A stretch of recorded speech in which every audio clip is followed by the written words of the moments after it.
it is my pleasure to introduce my guest. He is someone that we hold in high esteem, and then he's even brought himself up more notches. Mr. Terrance Keith, good morning. Good morning. How are you? Very well for Friday morning. And for cold. And for cold. I'm telling you, I think we should only have a month of this weather. If I could make it happen, I would, but it's beyond my control. I know. God. And I'm not moving to Florida or Arizona anytime soon. Oh, so. I'm not either. I'm not either. I want to call you Dr. Keith, But anyway. Terrance is fine. I know. Terrance, tell us first a little bit about your history. You were born in Detroit? Born and raised in the city of Detroit on the west side. West side? What street? On Columbus between Linwood and Lawton. I used to live on Hogarth. Okay, so right on the other street. Okay, yeah. And I went to St. Agnes grade school, St. Martin de Porres High School, and we stomped and roamed all over the west side, Northwestern High School to play field.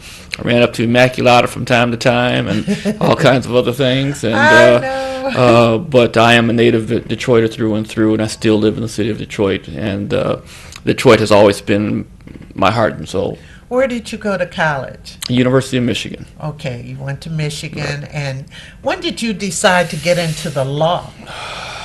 Well, law has always been there for me.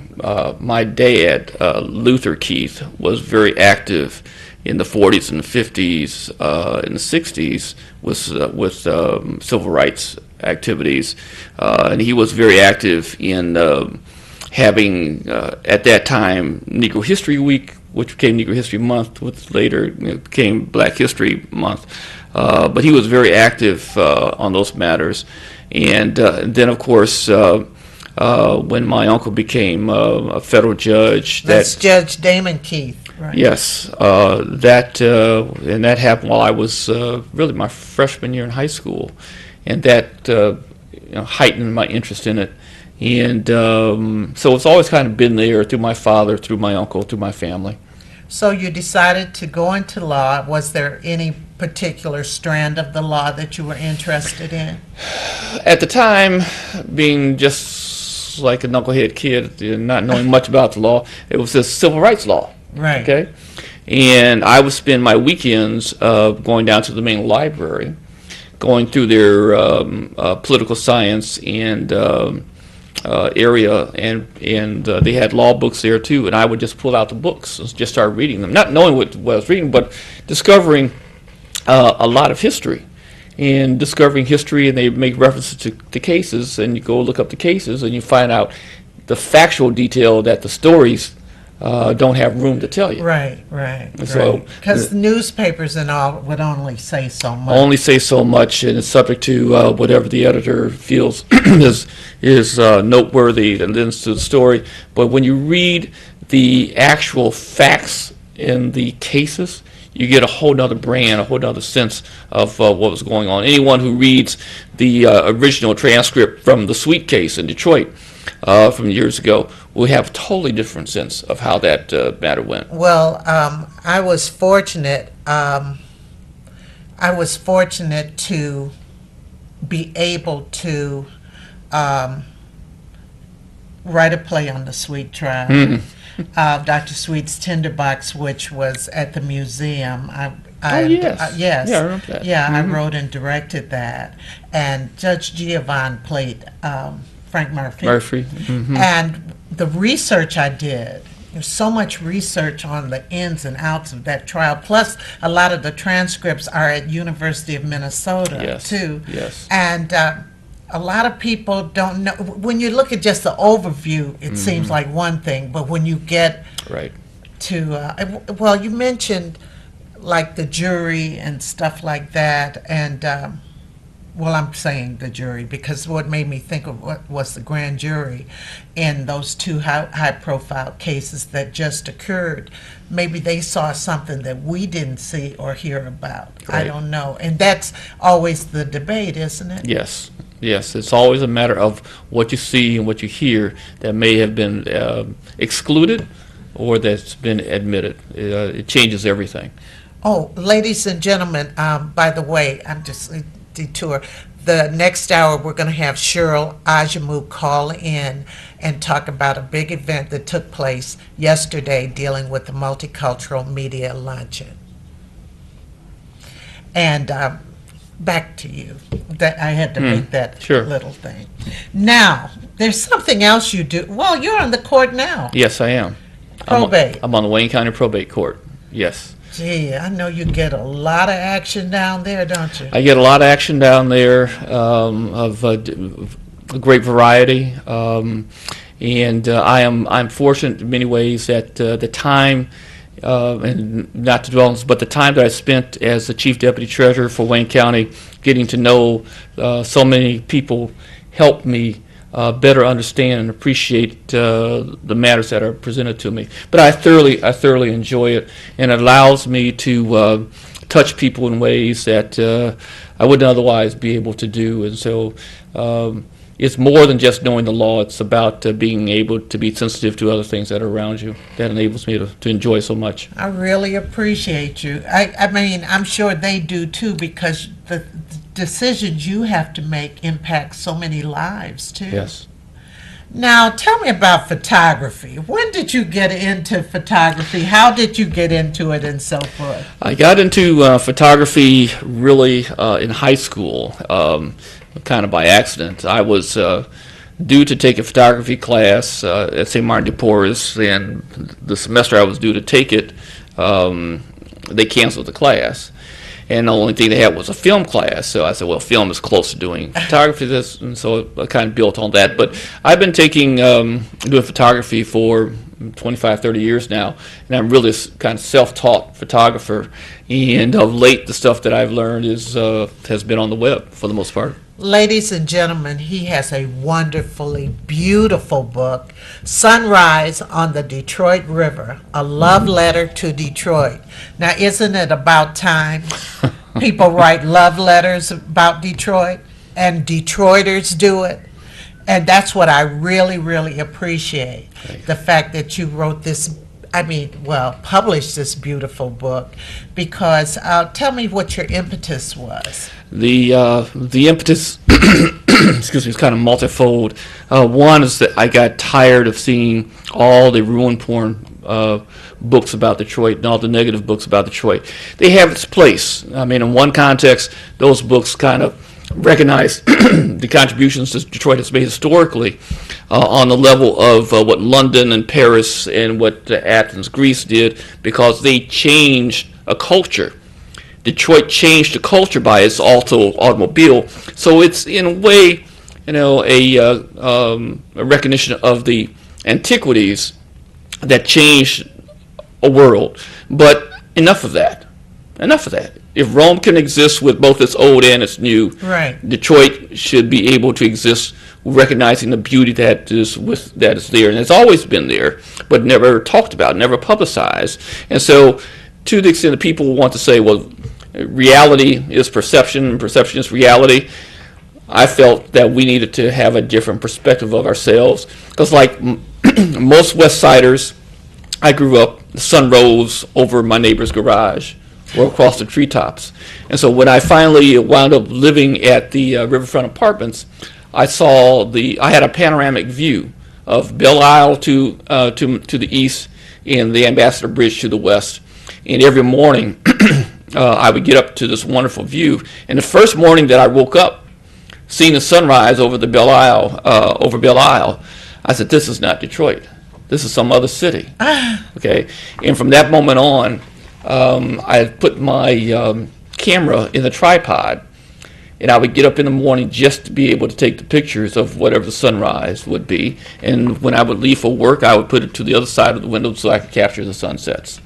Wow. You made me think about growing up on that Detroit West Side. And my room, I could see the Fisher Building. Mm-hmm. And remember the Fisher Building had that light at night? Oh, yeah. That was it. So I thought that was beautiful. I can't even imagine seeing the sunrise of the Detroit River. It was spectacular. And the more I thought about Detroit, I wanted to do something. There's a lot of people who take pictures of the sunsets and sunrises on the river. I didn't want it to be just a photo book. I wanted it to be a story, something. And so one of my favorite books of all time is Les Miserables. Oh, yes. Not the play, not the movie, but the book. And Les Miserables tells the story of the challenges of Parisians in particular, but France as a whole, suffering through the plight of the of the king, imposing policies, and the miserable people who had to suffer through them. Yes. And ultimately, it was their love of self, love of Paris, love of France that bound them together to overthrow those issues. And so here, Detroit had been which sparked the rebellion. Which sparked the rebellion, right? And so here, Detroit has been among the more challenged cities. Thank you. Over the last 50 years, and I said, our heritage is French. Okay, there is a message there for us. And what you see now in the city is people who genuinely love the city coming together. In the book, Jean Valjean speaks or tries to understand his lament, his plight, and he says in there, can those things which have been made? No, excuse me. Is the fate of those things made by man? Made by God? Can they be changed by the events of man? Or is there but a light in each individual waiting for the opportunity to shine? So I subscribe, to the notion that there is a light, there is such light. And so what's happening in Detroit is that light that has been in all of us who have resided in Detroit for all these years, who've moved away from Detroit for all these years, but knew that deep down inside, Detroit was the cradle that enabled me to grow, mature, and give me everything that I needed. That there's this love. I'm just waiting for this darkness to be cast aside and let us shine. Detroit is shining, and this is what I wanted to show in the book with the photos. That Detroit has more sunrises than it has sunsets. Right. That it has opportunities and views and vistas along the river that people have forgotten about and do not imagine because they've seen so many other things. I know everybody cannot see this particular photo, but it's a photo of a man on the river in a boat. Yes, that was... I mean, how is he out there? This is on the Detroit River. That's on the Detroit River going to, from the mouth of Detroit River heading into Lake St. Clair. That's actually a woman.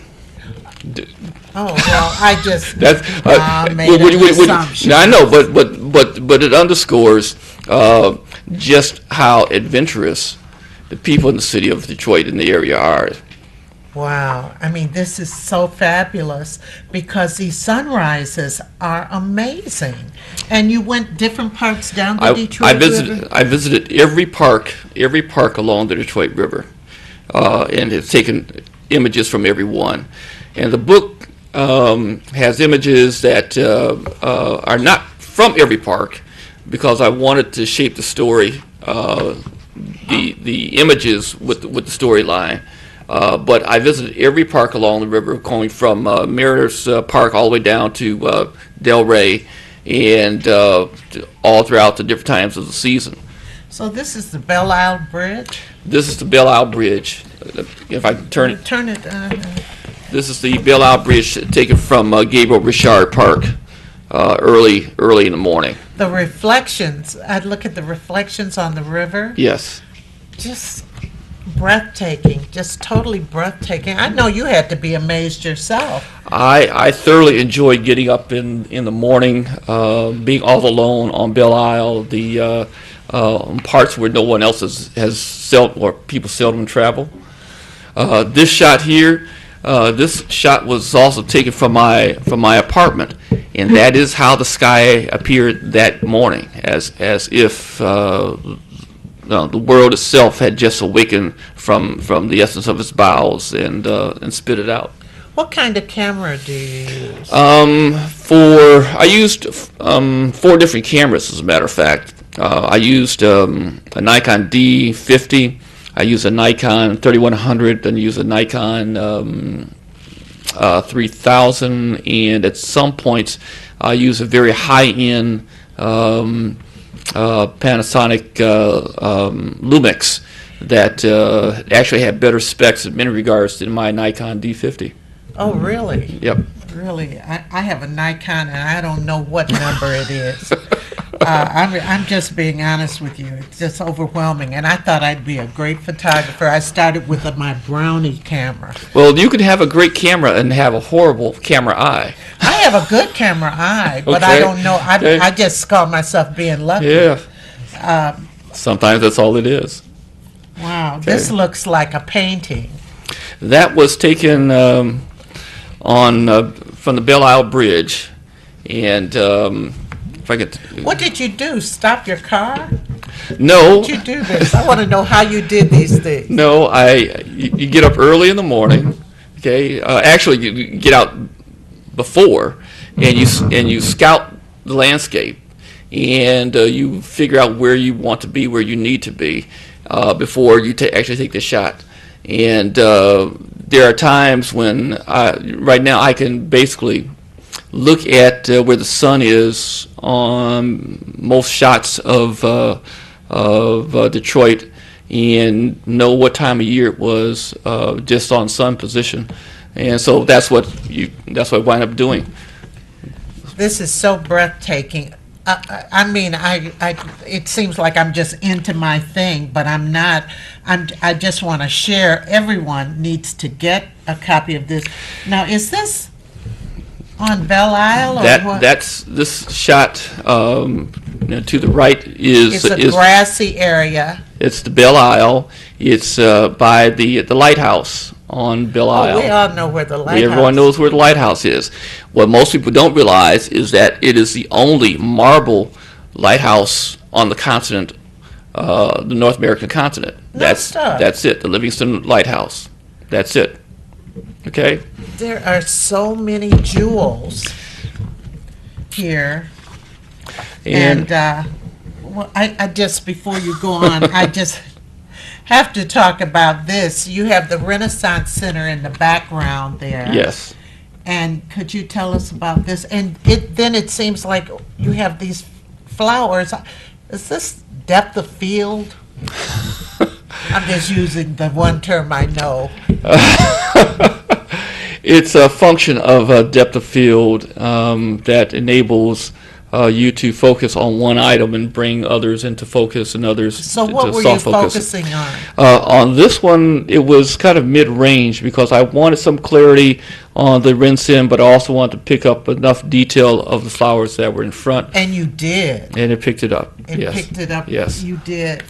People don't realize what a beautiful city Detroit is. And the first time I realized it was as a kid when I went to New York. And I just saw, gosh, I want grass and trees. You know, I was over in Brooklyn. Yep. And the things you miss about Detroit, and you realize the beauty of Detroit when you're away from Detroit. It's just such a beautiful. Well, what I'm trying to do is get the book in as many hands of Detroiters and ex-Detroiters as I can. And actually, I had set up the website and Facebook page of sunrisedetroit.com. And for people who are able to get it, it's also been available at Pure Detroit and Source Bookstore. Janet Jones's book on Cass, which I cannot say enough about. Eric's I've Been Frame Shop. Eric has just he's an institution in and of himself, right? Well as Janet. But we've been very successful.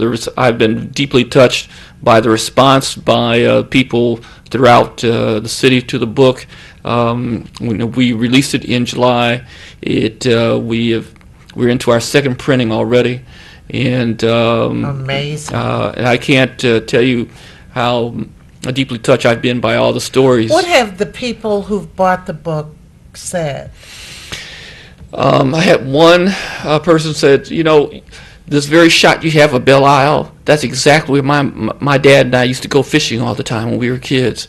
I can't believe this. One woman said to me that she took the book to the hospital with her mother because her mother had just been hospitalized, and she and her mother sat and read through the book looked through the book for 2 hours, and her mother cried, looking at, recalling the images. I've had friends tell me of how their friends who had just lost someone have looked through the book and how it consoled them. I've had others had spoken of how it just inspired them, and how others who've said that they wanted to buy the book because they wanted their grandchildren to know that where their legacy started. Right. And from Detroit. That Right. wasn't all this other stuff. Right, absolutely, because we remember, I don't know if you all did, we used to go down to Belle Isle in high school. Oh yeah, oh yeah. Too. I mean, at first it was when our parents could take us, we stand around. You could stand spend a night on Belle Isle. I know, okay? back in the day. And not worry about anything. Yeah, back in the day Back you in the certainly day. could. Yeah. And at that time, the bathrooms were pretty clean and everything, and you could just find a place and have a picnic.